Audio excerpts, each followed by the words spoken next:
The one-day capacity building is at the instance of the Kwara State government to further enlighten politicians on the provisions of the new electoral law. This initiative, according to some speakers, will guide the activities of political players in the coming general elections.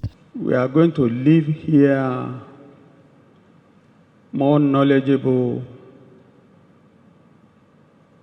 and enlightened about whether controversy, whether contradiction, whether any other thing in the Constitution, the Electoral Act, and so on and so forth, and what we are expected to do. And now we'll be able to train our people so that they will not run foul of electoral law.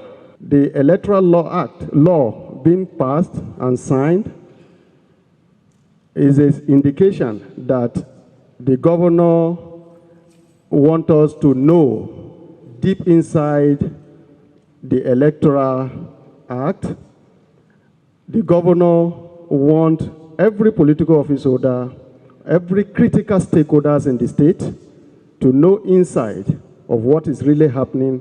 The guest speaker, who is a constitutional lawyer, called for strict adherence to the electoral law to enable them avoid litigation before, during, and after the election. If we are able to obey the rules and regulations related to the conduct of elections in our country, we shall always reap the reward for having done something well.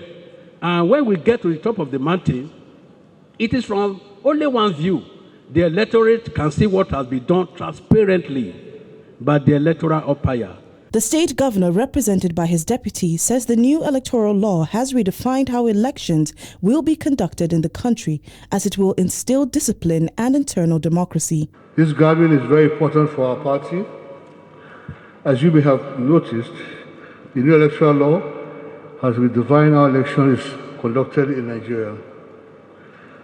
For political parties, the new Electoral Act calls for discipline and respect for internal democracy and the rule of law. It shuts the door against impunity of all kinds. This is the way to go if we want our democracy to grow.